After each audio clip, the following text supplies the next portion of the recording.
నేను అందుకే చెప్తున్నాను, నిన్ను అర్థం చేసుకోలేని వాళ్ళందరూ దరిద్రులే. అంతే. నిన్ను కోల్పోయిన వాళ్ళందరూ దరిద్రులే. నేను చెబుతున్నాను కదా, నువ్వు దేవుణ్ణి బట్టి క్రమంగా నడుచుకున్నావు, నువ్వు దేవుణ్ణి బట్టి మంచి ప్రేమ కలిగి ఉన్నావు, గుండె నిండా ప్రేమతో నిండి ఉన్నావు. నువ్వు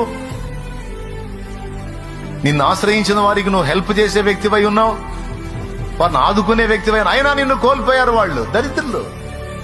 మంచోళ్ళని కోల్పోయిన వాళ్ళందరూ దరిద్రులే. Praise the Lord. హల్లెలూయా. కానీ దీన్ని రివర్స్ లో చూపిస్తాడు సైతానుగాడు. చూపించి నిరాశ ఊబిలోకి నెట్టి, కృంగుబాటులోకి నెట్టి, చచ్చిపో చచ్చిపో చచ్చిపో అంటాడు వాడు. రివర్స్ లో ఎట్ట చూపిస్తాడు? ఏడవలసిన వాళ్ళు ఏడవటం కాదు, ఏడవకూడని నువ్వు ఏడిచేటట్టు చేస్తాడు వాడు. నీకు నీ భార్య ప్రేమ దక్కలేదుగా, అందరూ భార్యలు చూడు ఎట్టున్నారో, నీ భార్య చూడు, నీకు నీ భార్య ప్రేమ దక్కలేదుగా.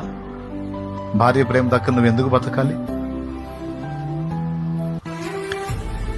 నువ్వు ప్రేమించిన అమ్మాయి ప్రేమ నీకు దక్కలేదుగా, నువ్వెందుకు బతకాలి? నీ తల్లిదండ్రుల ప్రేమ నీకు దక్కలేదుగా, నువ్వెందుకు బతకాలి? నీ పిల్లల ప్రేమ నీకు దక్కలేదుగా, నువ్వెందుకు బతకాలి? దీనికి సమాధానం ఏంటి? అందుకని యేసయ్య చచ్చిపోయాడా?